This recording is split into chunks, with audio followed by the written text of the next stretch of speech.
Ассаламу алейкум. Мен бир суроого эч жооп ала албай жатам. Мага жооп берип коюңузчу. Кыргызстанда туруп, Орусиянын жарандыгын алса болобу? Элчилик аркылуу. Чоң рахмат. Эгер Россиянын жарандыгын алам десеңиз, Россиянын өзүнө талаптары бар. Албетте, бул Россия мурда СССР учурундагы СССРдин демек карамагына кирген мамлекеттердин баарысына жеңилдик берет. Айтайлы, Кыргызстан, Өзбекстан, Казакстан. Ошол мамлекеттин жашаган элдерге Россиянын жарандыгын алганга мындай жөнөкөйлөштүргөн тартипте жарандык берүү каралган. Бул боюнча Кыргыз Республикасы менен Россия Федерациясынын ортосунда келишим дагы бар.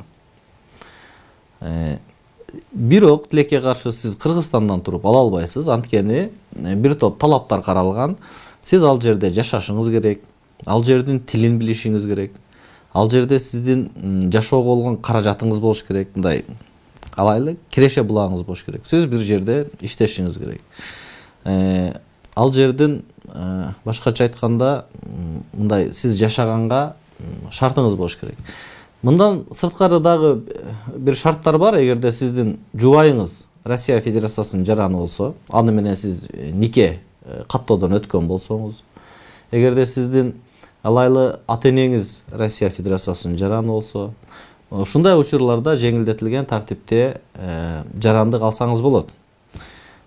Бирок тилекке каршы такыр Россияга барбай туруп, ошо Кыргызстанда жашап туруп, ал жактын жарандыгын ошол сиз айтып жаткан консулдук мекемелер аркылуу, элчиликтер аркылуу алууга мүмкүнчүлүк жок.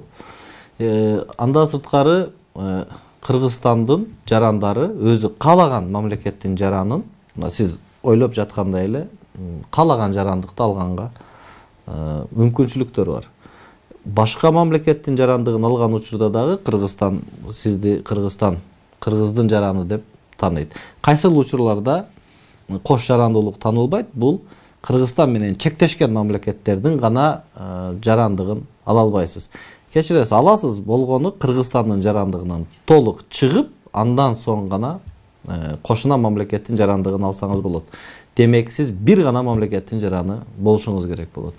Бирок бул сиз айтып жаткан Россия Федерациясына мындай жайылтылбайт. Сиз ал жердин жарандыгын алсаңыз болот.